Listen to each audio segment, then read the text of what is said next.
Hi everyone, welcome to my channel. मैं हूं रघु राही और आज मैं कश्मीर से लद्दाख जा रहा हूं। कश्मीर में 3 दिन बिताने के बाद अब कश्मीर से अलविदा करने का वक्त आ गया है और वक्त आ गया है लद्दाख से झूले करने का। जैसे कि मैंने आपको कश्मीर वाली सीरीज़ में बताया था कि मैं कश्मीर से लद्दाख जाऊंगा और लद्दाख में एक हॉस्टल है जहां पे मैं उनके साथ कुछ महीने वॉलंटियरिंग करूंगा। वॉलंटियरिंग क्या होता है उसकी सारी इन्फॉर्मेशन मैंने ऑलरेडी एक वीडियो में दी हुई है, जिसका लिंक मैं अपने डिस्क्रिप्शन में डाल दूंगा। आप वो वीडियो ज़रूर देखना और अगर आपको और भी कोई डाउट हो तो आप मुझे इंस्टाग्राम पे डीएम करके पूछ सकते हैं। सो अर्ली मॉर्निंग मैं श्रीनगर के बस स्टॉप पे पहुंचा और वहाँ पे मैंने श्रीनगर से ले जाने की बसेस की इंक्वायरी की।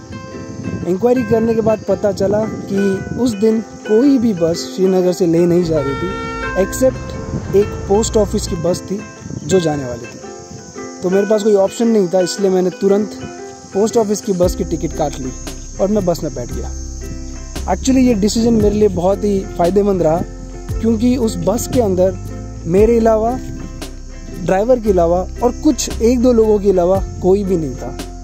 तो it was just like a private cab.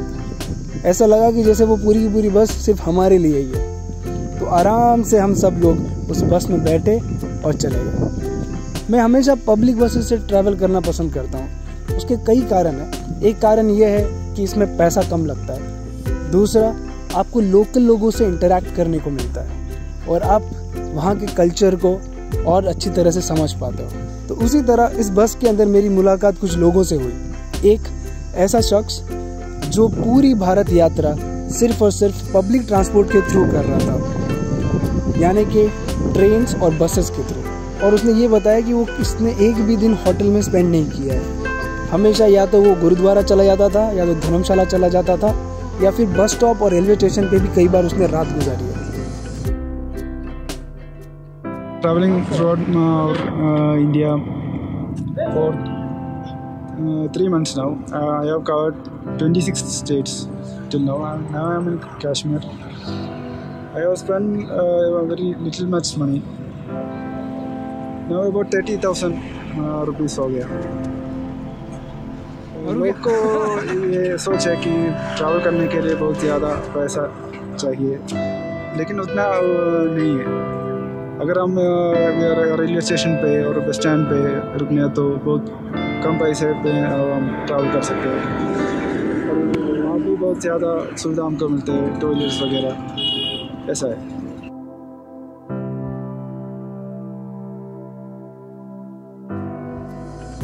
ये सुनने के बाद आई गॉट रियली इंस्पायर्ड कि लोग इस तरह से भी ट्रैवल कर रहे हैं। तो फिर उसने अपनी कई सारी स्टोरीज बताई कि उसने अब तक कितने सारे स्टेट्स कवर कर लिए हैं और कितने सारे स्टेट्स और वो करना चाहता है, कितना उसका खर्चा हो गया और कैसा उसका एक्सपीरियंस था, कैसे लोगों ने उसे ट्रीट किया, कैसे लोगों ने उसको हेल्प किया। ये सारी इन्फॉर्मेशन उसने मुझे बस के अंदर, हम लोग जब ट्रैवल कर रहे थे साथ में, तब उसने ढेर सारी बातें मेरे साथ शेयर की। और फिर मेरी मुलाकात एक लोकल कश्मीरी से हुई जो कि वहीं पे बगल में बैठा हुआ था। क्या करते हैं? बस मैसेज काम करता हूँ। और कश्मीर कैसा है? कश्मीर तो बहुत बढ़िया है। बहुत से लोग आते हैं यहाँ पे घूमने, एंजॉय करते हैं। हाँ। आप ऐसे मिलते रहते होगे ना बहुत सारे टूरिस्ट लोगों से? मिलते हैं। हाँ। टूरिस्ट लोग कैसे, अच्छे लोग हैं? अच्छे आते हैं कि खराब आता है? नहीं, खराब कोई नहीं आता। दारू वारू पी के मस्ती करने वाले नहीं आता है? कोई रुकावट नहीं है। हाँ। जो कि अपनी मर्जी का, अपने हिसाब से, किसी को परेशान नहीं करते।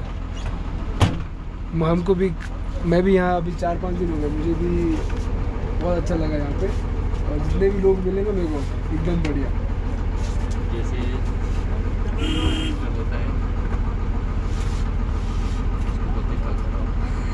क्या कल खराब किसको? लड़के होते हैं ना जो कमीने होते हैं, जो मस्ती करते हैं।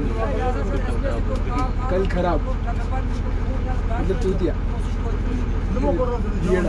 अच्छा, गाड़ी चल रही लगता है। तो बीच में बस जो थी वो ट्रैफिक जाम के कारण रुक जाती थी। तो ऐसा ही एक स्पॉट, एकदम सही स्पॉट पे बस आके रुक गई जहाँ पे हर तरफ बर्फ़ ही बर्फ़ था। तो जैसे ही बस रुकी हम लोग बस से उतरे और हम लोगों ने ढेर सारी मस्ती करी। एंड देखा तो बहुत सारे लोग थे जो बस से उतर के मस्ती कर रहे थे, तो वो देख के भी बड़ा मज़ा आया, है ना। जाम हो गया ना आगे, तो गाड़ी रुकेगी शायद थोड़ी देर। चलो अच्छा है, अपने लिए टाइम पास खेलेंगे थोड़ी देर। मुंह से धुआं निकल रहा है। ऊपर से धूप नीचे ठंडी। हाँ, ऊपर से धूप नीचे ठंडी। अभी कितना देर रहेगा यहाँ पे जाम?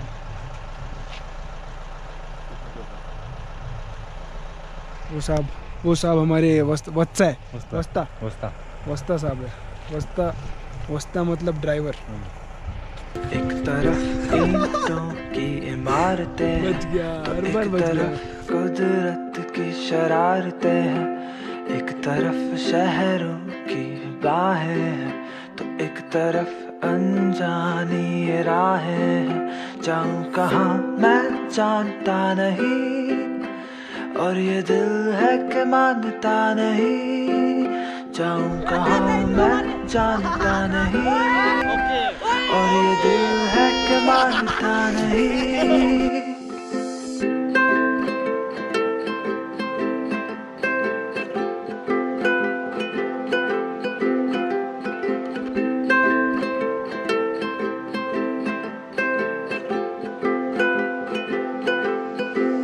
कोई कहे पैसे कमाओ तुम खूब, दिल कहे अपने ख्वाबों में तू डूब। लोग कहेंगे कुछ करता ये नहीं, दिल कहे चले लहरों में कहीं। जाऊं कहाँ मैं जानता नहीं, और ये दिल है कि मानता नहीं। जाऊं कहाँ मैं जानता नहीं, और ये दिल है कि मानता नहीं। एक तरफ ईंटों की इमारतें हैं, तो एक तरफ कुदरत की शरारतें हैं। एक तरफ शहरों की बाहें हैं, तो एक तरफ अनजानी ये राहें हैं। तो ये जो बस थी ये सुबह श्रीनगर से निकली, रात में ये कारगिल में रुकी और फिर वापस से सुबह लेक लेंगे। तो ऐसे करके करीब 2 दिन तक हम लोग ने बस में ट्रैवल किया। और कारगिल के अंदर भी जब हम लोग पहुँचे तो वैसे तो हमारे पास ऑप्शन था कि वहाँ पे कोई होटल में रुक के हम लोग स्टे कर सकते थे, पर क्योंकि विमल का एक रूल था कि वो कभी भी होटल में नहीं रुकता था, या तो वो बस स्टैंड पे या फिर रेलवे स्टेशन पे रुक के ही अपनी रात गुजारता था। इसलिए फिर मैंने भी उसका साथ दिया और हम लोगों ने कोई होटल बुक नहीं किया, कोई रूम बुक नहीं किया, और हम लोग वहीं उस बस में ही रात में सो गए। तो रात भर हम लोगों ने बस में रेस्ट किया। ऑनेस्टली अगर मैं आपको बताऊं कि कैसा हमारा एक्सपीरियंस था, स्पेशली मेरा, तो एक्चुअली रात में बहुत ठंड लगी, क्योंकि उस वक्त ठंड का मौसम चल रहा था और बस जो थी पूरी ठंडी हो गई थी। हम लोगों ने नीचे कुछ बिछाया था लेकिन वो इनफ नहीं था, तो ना ही मैं अच्छे से सो पाया और ना ही विमल अच्छे से सो पाया। लेकिन कैसे भी करके हम लोगों ने हमारी रात उस बस में बिता दी। फिर नेक्स्ट डे हम लोग कारगिल से लेक के लिए निकले। लाइफ में पहली बार मैं पहाड़ों में आया हूँ। कश्मीर भी मैंने पहली बार देखा था। कश्मीर के वो हरे भरे पहाड़ और उसके ऊपर वो स्नो। फिर वहाँ से जब हम लोग लद्दाख पहुँचे तो पूरा का पूरा लैंडस्केप चेंज हो गया। यहाँ लद्दाख में सारे के सारे पहाड़ ब्राउन कलर के, एकदम डेजर्टेड, एक पौधा भी नहीं था। उसके बावजूद ये पहाड़ बहुत सुंदर लग रहे थे। मैं खिड़की में बैठा न जाने कितने घंटों सिर्फ इन पहाड़ों को और रास्तों में आने वाले गाँवों को देखता रह गया। क्योंकि ये बहुत हाई एल्टीट्यूड पे है और यहाँ पे कम ऑक्सीजन है, इसलिए इन पहाड़ों पे ग्रीनरी नहीं होती, क्योंकि पेड़ पौधों को यहाँ पे उगने के लिए इतना ऑक्सीजन नहीं मिलता, और भी ये ठंड होने के कारण वो सर्वाइव नहीं कर पाते। इस रीजन से ये सारे के सारे जो पहाड़ है वो कम्प्लीटली ब्राउन कलर के हैं, जो कि बहुत सुंदर दिखते हैं, जिन्हें देख के बस ऐसा लगता है कि बस देखते ही रह जाओ। और रास्तों में जो गांव आते हैं वो भी बहुत सुंदर है। इनके जो घर है वो बाकी जगहों से काफ़ी डिफरेंट है। मुझे यहाँ पर आके ऐसा लगा कि जैसे मैं कोई डिफरेंट कंट्री में आ गया हूँ। फाइनली हम लोग लेह पहुँचे, और जैसे ही हम लोग लेह पहुँचे, लेह से हम लोगों ने बैग हमारे हॉस्टल में रखा और सीधा हम लोग घूमने के लिए निकल गए।